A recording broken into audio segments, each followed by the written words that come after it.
Mateo 13:23, hacia la tierra productiva. Yo quisiera en esta mañana invitarlos a hacer un ejercicio.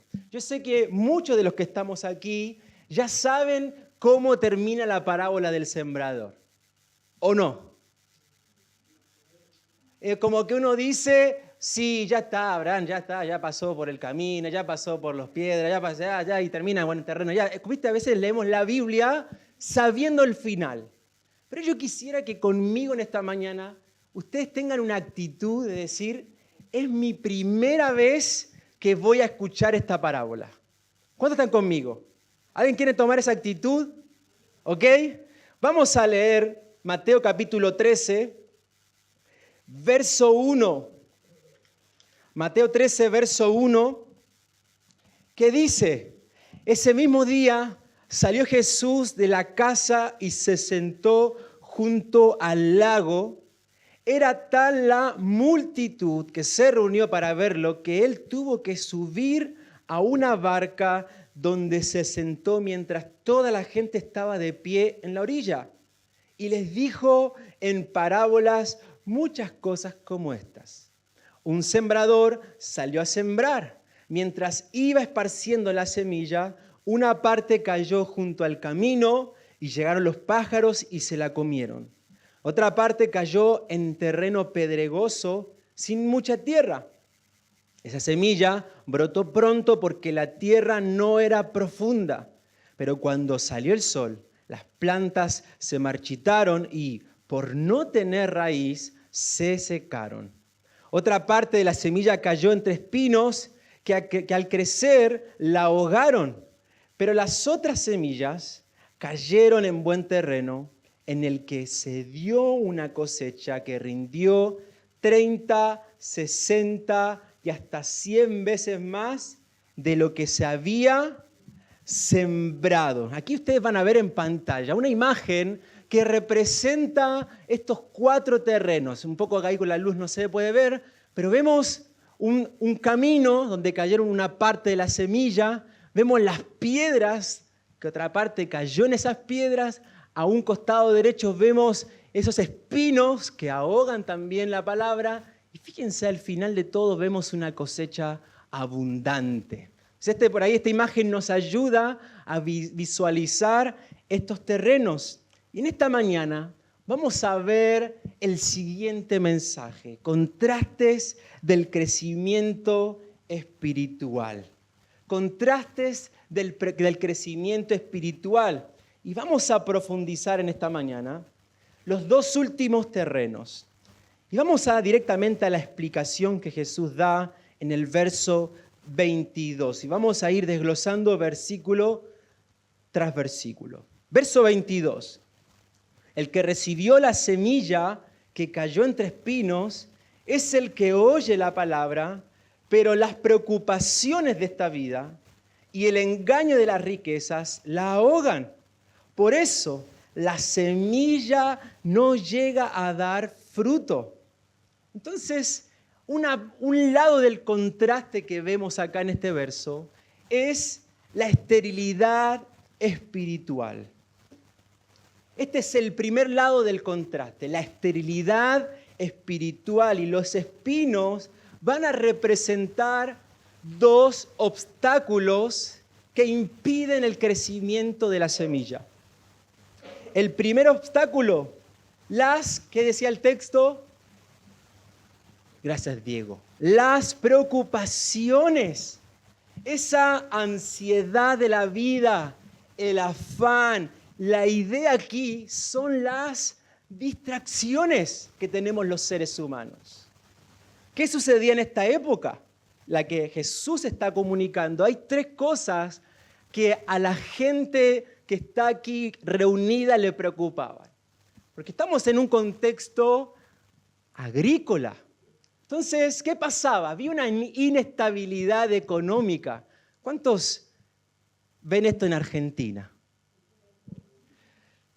Fíjense lo similar, había una inestabilidad económica y también agrícola. Los campesinos vivían con una constante preocupación. ¿Por qué? Por las plagas, las sequías, el suelo, las deudas, las hambrunas. Esto provocaba que la siembra que se estaba dando tenía que rendir.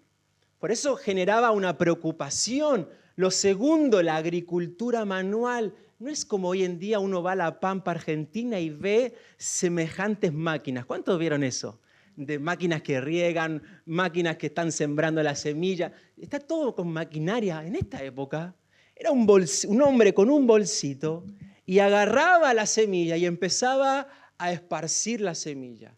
Pero previamente había un trabajo de ¿qué? Con bueyes, arar la tierra, había un trabajo manual. Y esto preocupaba a las personas presentes. Y lo tercero son las presiones políticas y sociales. ¿Se acuerdan bajo qué imperio están siendo oprimidos en esta época? Los romanos, los recaudadores de impuestos que imponían impuestos o presionaban a la gente a pagar. Y esto generaba preocupación para la gente que está escuchando aquí. Entonces, lo que Jesús está diciendo, que el afán por la seguridad podría erosionar o desgastar la confianza en Dios. Esa preocupación, esa ansiedad, este terreno nos muestra que las preocupaciones diarias nos pueden ahogar. ¿Habrá alguien entre nosotros que tenga preocupaciones?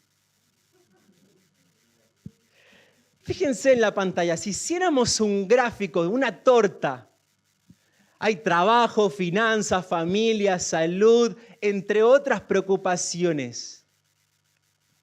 ¿Qué porcentaje ocuparían estas preocupaciones?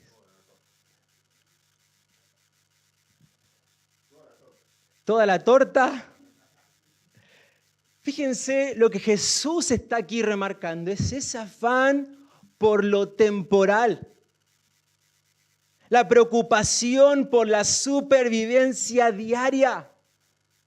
La obsesión por lo material va a impedirnos crecer espiritualmente. Vuelvo a repetir. La obsesión, el afán desmedido por lo material, por lo temporal, va a impedir nuestro crecimiento espiritual. No son las cosas temporales, atención, las que impiden el crecimiento de la palabra, sino nuestra condición. ¿Recuerdan ustedes el mismo contraste cuando Jesús está enseñando en la casa de Lázaro o en la casa de uno de sus amigos? Y se acerca María a los pies de Jesús a escucharlo. ¿Y quién era la otra? Y Jesús, ¿qué le dice a Marta? ¿Por qué estás tan afanada? ¿Por qué estás tan preocupada? ¿A cuántos se identifican con esa Marta muchas veces? Fíjense el mismo contraste. A Marta, la preocupación por estar velando y atendiendo por todo lo que estaba en la casa, se estaba perdiendo de la mejor parte, le dice Jesús. Impide el crecimiento espiritual. Pero el segundo obstáculo que resaltamos aquí es el engaño de las riquezas. Yo no lo digo, lo dice el mismo Jesús, que los espinos representan el engaño de las riquezas, y las riquezas representaba toda esa abundancia material, las posesiones, el dinero. Atención, Jesús se refiere a una cualidad engañosa. Las riquezas pueden ser vistas como bendición divina, como en los casos, ¿se acuerdan de Abraham que miraba para allá y tenía tierras y tierras, ganados y ganados? ¿Se acuerdan de esa historia de Abraham y Lot? Y también vemos en Job casas, ganado, riqueza, hijos, todo lo que en la época podía decir, este es un hombre que tiene el favor de Dios, que ha sido bendecido por Dios, pero tienen un lado engañoso. Porque las riquezas, así como pueden ser vistas como favor de Dios, pueden ser ¿qué? un ídolo.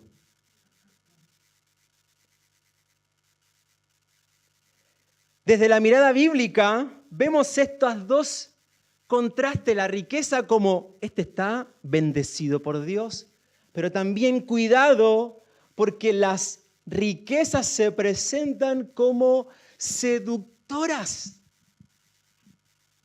Nos seducen, ofrecen una falsa seguridad.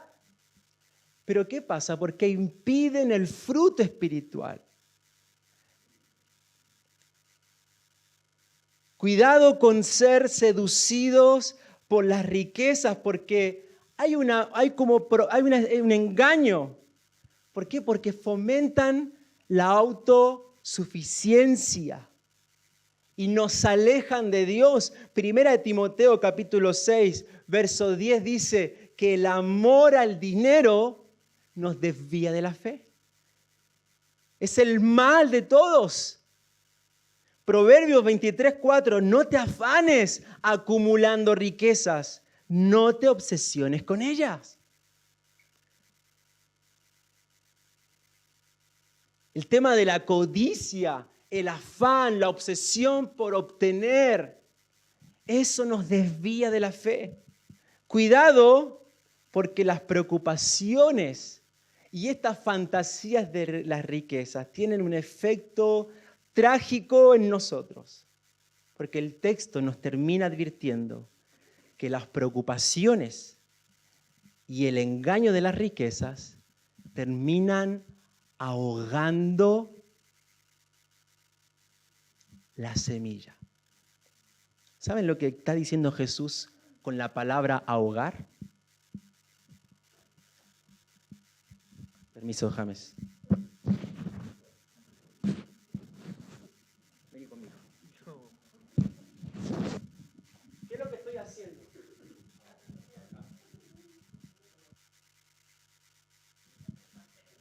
Ahogar, perdón, James, a la salida te encuentro. Ahogar quiere decir asfixiar, oprimir.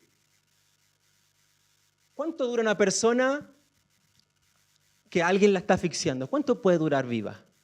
Segundos.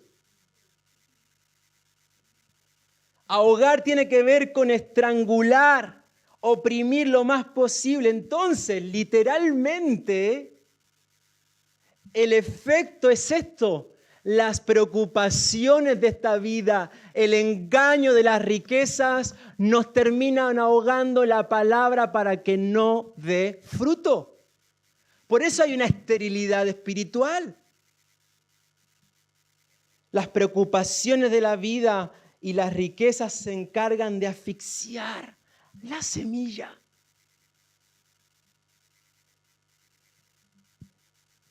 ¿Qué es lo que está usando Jesús con estos obstáculos?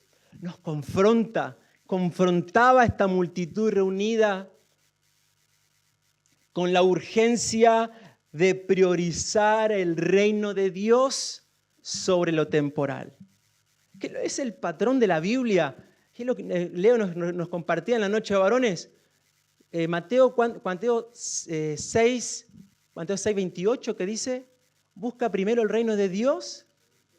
O 6:33, el reino de Dios y su justicia. Y todo lo que las demás cosas, todo lo que nos generan preocupaciones, el comer, el vestir, el cuidado, toda esa preocupación va a venir ¿cómo? Añadidura. Iglesia, las riquezas no pueden comprar nuestra paz.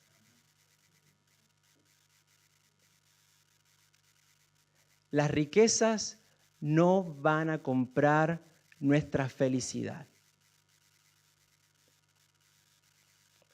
Verso 23.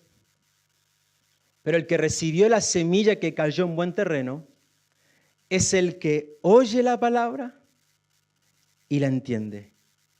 Este sí produce una cosecha hasta 100, 60 y 30 veces más.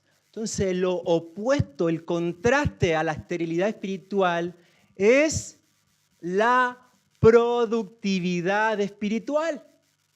Hoy en día uno ve constantemente reels, videos de cómo ser más productivo, ¿o no? Levantate a las 5 de la mañana, lee, después medita y hay toda una serie de pasos para ser una persona productiva. Y fíjense acá Jesús, para lograr esta productividad espiritual, se familiariza con su audiencia. ¿Por qué? Fíjense las palabras claves. Buen terreno. Buen terreno es una tierra fértil. Es una tierra excelente en calidad porque es una tierra ideal para la cosecha. Ideal para cultivar cualquier tipo de planta que se quiera sembrar. Lo otro que resaltamos es que este terreno produce una cosecha. El producir una cosecha quiere decir literalmente es llevar fruto. Es un lugar, es una persona que vive de manera fructífera.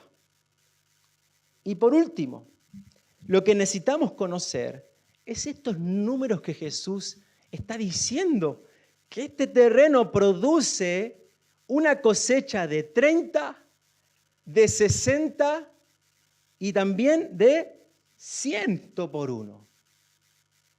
Entonces tenemos que reconocer acá el contexto agrícola de la época. Fíjense, el rendimiento bueno era entre 20 y 30 veces. Me parece, hay una antes, la anterior. Ahí está, rendimiento promedio. La semilla era de entre 5 a 10 veces sembrada debido a por plagas, sequías o malezas. Esto es lo que se esperaba en un rendimiento promedio. Ahora, un rendimiento bueno, fíjense cómo aumenta la cantidad. Es de 20 a 30 veces más. Es un rendimiento estándar, bueno. Ahora, un rendimiento excepcional es de 50 a 100 veces más, 100 veces o más, visto como una bendición divina, como un favor divino. La enseñanza de Jesús entonces es que aunque la cantidad del rendimiento puede variar entre los terrenos, la productividad es un requisito esencial. Es un requisito esencial. Somos nosotros puestos en el mundo para llevar, ¿qué cosa? El fruto para Dios. Pero el fruto no es algo automático, ¿o sí? ¿La cosecha se da de manera automática? Fíjense, leímos 3 tipos de terreno. El junto al camino, junto a las piedras y junto a espinos. Ninguno de estos 3 produjo fruto. Por eso, quiero dejarles una fórmula inolvidable para nuestra productividad espiritual. ¿Están conmigo? La fórmula es oír más entender más obedecer es igual a ¿qué? Gracias, Emilio. Productividad. Oír, entender más obedecer es igual a ¿qué? Productividad. Estos 3 elementos son los cimientos que construyen una productividad espiritual. ¿Qué es lo que sucede con nosotros?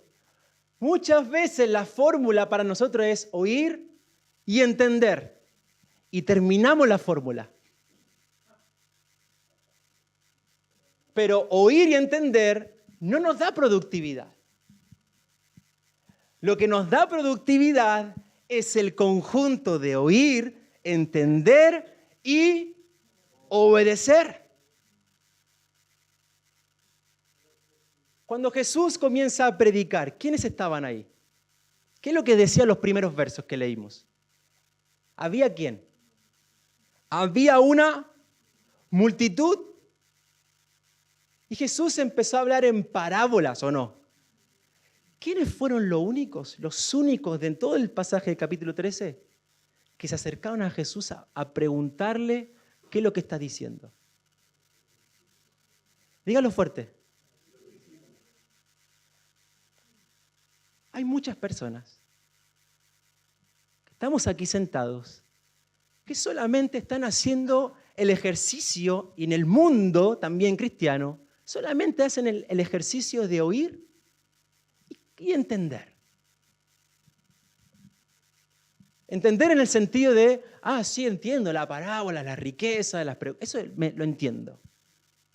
Pero te empieza el lunes y el desafío es la obediencia a lo que he escuchado y a lo que he entendido. Los de la multitud escuchan y casi no están entendiendo. Y por consecuencia les va a costar ¿qué? Obedecer. Pero los discípulos son los que se acercan a preguntar, a saber, a conocer. ¿Para qué? Para dar cosecha, para ser productivos. Entonces pensemos por un momento, ¿qué significan las palabras de Jesús? Este terreno produce una cosecha al 100, 60 y 30 veces más. ¿Qué significa esta frase?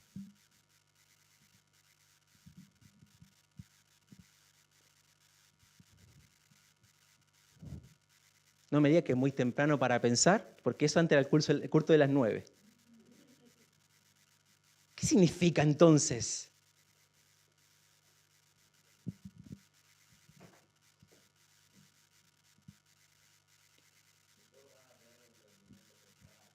Ok. Hay un rendimiento excepcional en distinta medida, pero rinde. ¿Está bueno? Según la capacidad de cada uno.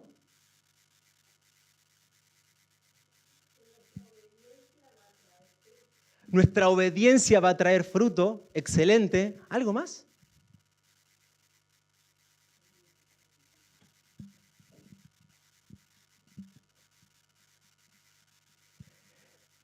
Dios valora la fidelidad y no la cantidad. ¿Vuelvo a repetir esto? Dios valora tu fidelidad, mi fidelidad, no solo la cantidad, porque la meta para Jesús es aumentar la cantidad de ¿qué? De discípulos. El objetivo de la productividad es que la palabra de Dios se difunda por el mundo, que los discípulos se conviertan en maestros o que se pongan la bolsa y comiencen a sembrar la semilla por el mundo, para que esa semilla pueda dar un fruto, pueda producir una cosecha para comunicar que la verdad de Dios. La realidad, iglesia, es que en los tiempos de Jesús y en nuestros tiempos, no todos van a responder.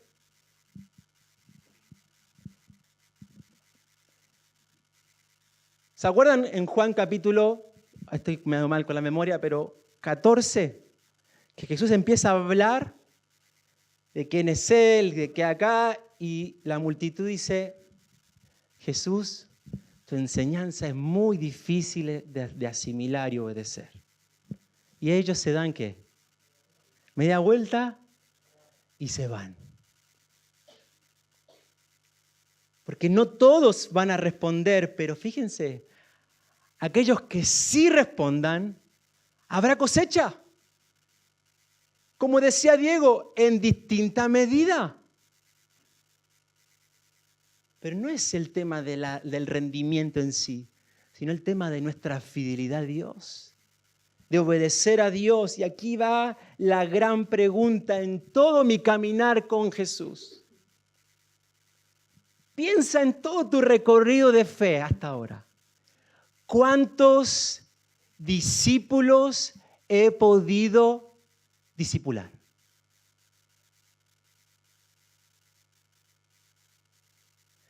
¿Cuántas personas he podido tener el privilegio de sembrar la semilla?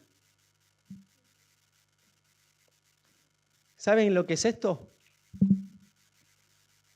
Este es nuestro libro ¿de qué? De discipulado. ¿Cuántos no han comprado todavía este libro?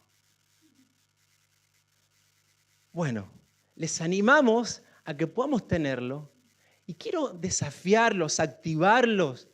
Cada uno de nosotros tiene que comenzar a producir ¿qué?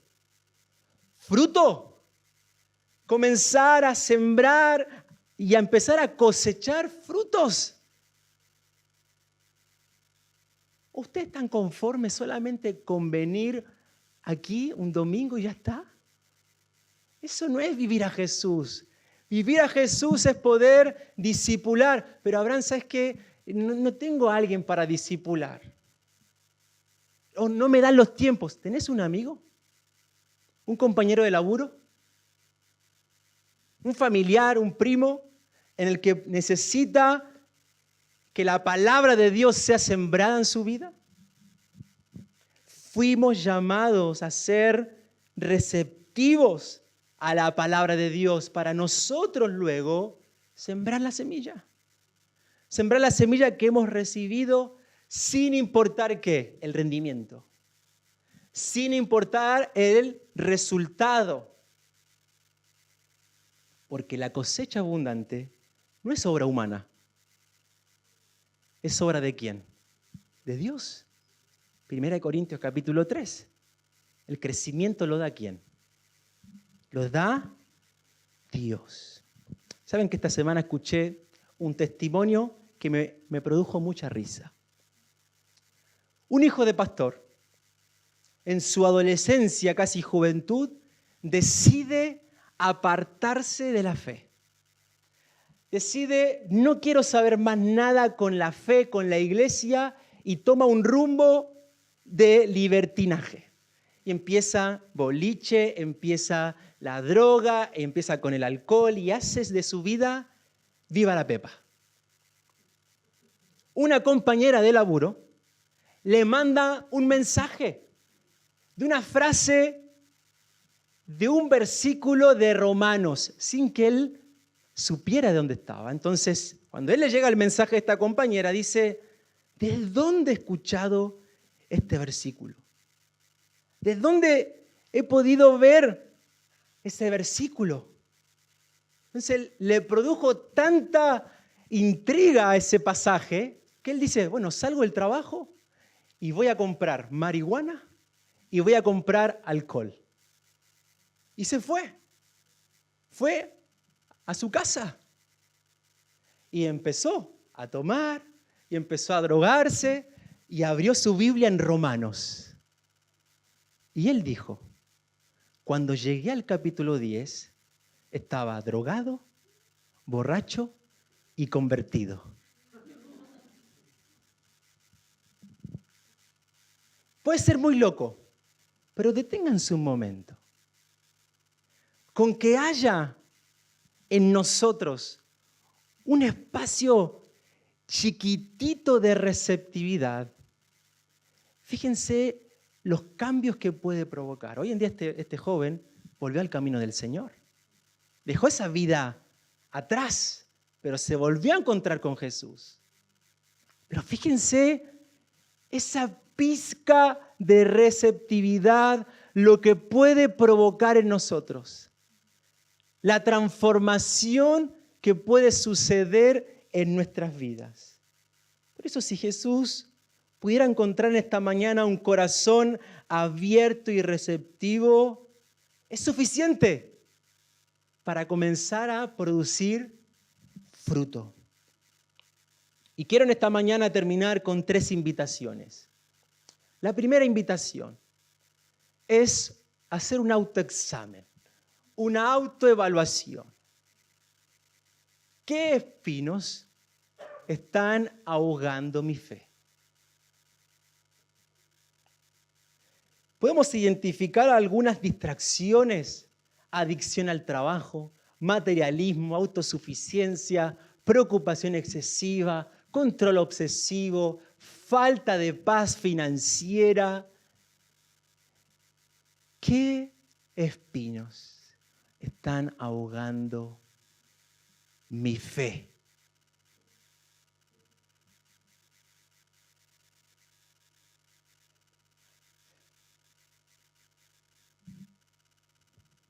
Segunda invitación es la de sembrar. No nos cansemos de predicar. Y alguno puede estar diciendo: Abraham, no sabes la cantidad de veces que le prediqué a mi familia. Ya me harté de hablarle a mis hijos o a mi vecino de Jesús. ¿Cuándo fue la última vez? ¿Ya desistimos? Jesús nos llamó a sembrar, porque del resultado se encarga ¿quién? Dios. Del resultado se encarga Dios. Aunque no vea de inmediatamente el resultado, Dios se encarga de la cosecha. Por eso quiero invitarles a sembrar, seguir sembrando la semilla. Y la tercera invitación: ¿qué corazón quiero ser?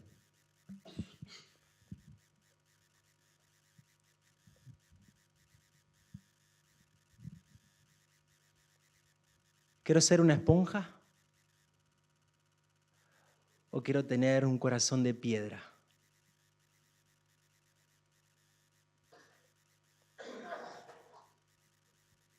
¿Qué clase de corazón tengo? Ahora la pregunta es: ¿cómo está la receptividad de mi corazón ante la palabra de Dios? ¿Es